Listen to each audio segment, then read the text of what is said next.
In California, we're just a regular couple living close to Oprah and far from the paparazzi. It looks like the grifters have now been well and truly caught out for their fakery by Netflix. They've been bleating on about being hounded by photographers. Well, the tables have been turned and they should swap their Duke and Duchess titles for Prince and Princess Pinocchio. So, could this be the start of the end of Prince Harry and Meghan Markle's time on television? Will the MSM now be wiser to their constant need for attention? Will they have to return the money that they were paid for the docuseries? And, how is Boozy currently coping with his newfound fame, and not so good fortune? Well, let's find out right now. And, if you want to keep up to date with the news of these shameless grifters, please don't forget to hit that subscribe button. Let's start with Christopher Boozy. Now, Netflix knew that he had worked with Meghan Markle with his bot Sentinel to search for disinformation and toxic trolls.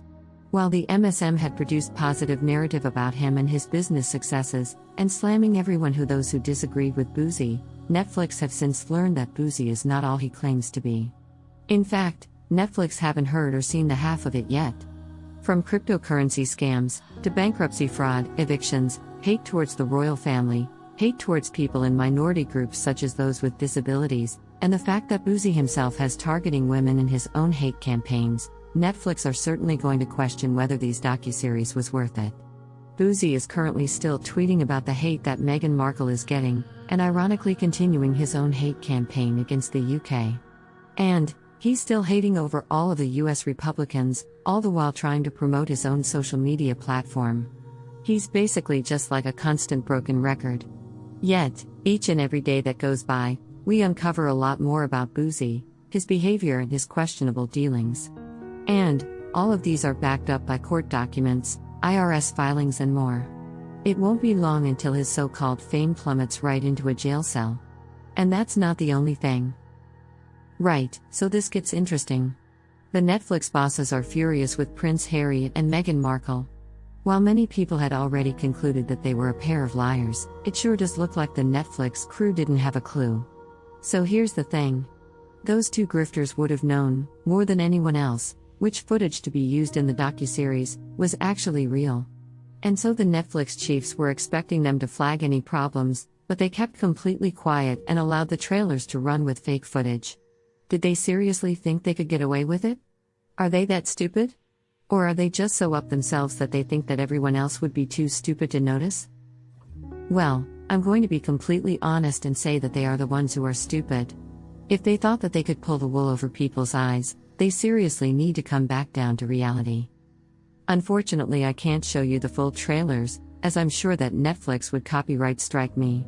I could fight the copyright strikes though, as it would come under the fair use of copyrighted material under Section 107 of the US copyright law.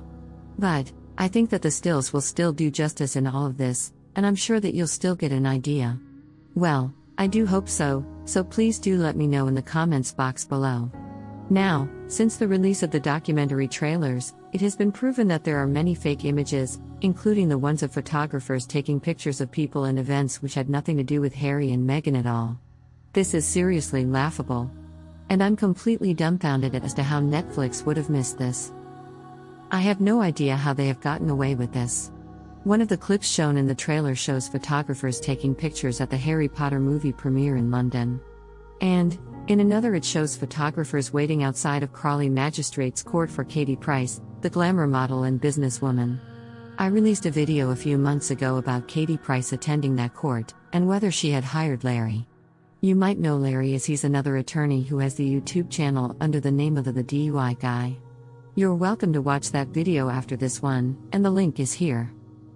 Now, other footage shows photographers huddling around a car as Meghan said, "I realize they are never going to protect you." But, what's funny is that rather than depicting the pair being hounded by these photographers, the clip was of Michael Cohen, who is Donald Trump's former lawyer.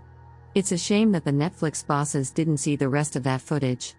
And another shows a photographer on a balcony taking a picture of the couple walking with Archie. But this picture was taken by an accredited photographer during a royal event in Cape Town.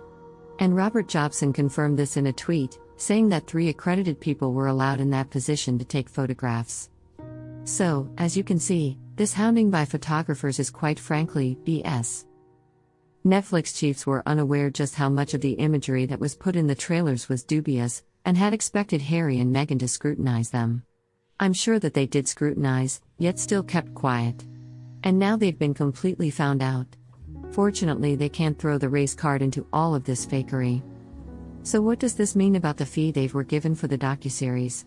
Well, it's all going to be dependent upon what's in the contract, but I've a feeling that they'll keep it. And, will this make the media think twice about working with any of them? Possibly. I guess that we'll have to wait to see the outcome of the whole series first. But what are your thoughts about this fakery? And I'm just going to throw in a bit of the footage from the docuseries. Harry and Meghan said that all of these were done spontaneously. Spontaneously? Seriously? More like completely staged, with a photographer telling them how to pose. So another little bit of fakery thrown in for good measure. But, while the first 3 episodes of the documentary were released on December 8th, don't forget that it's a 6-part Netflix series. The last 3 episodes will drop on December 15th.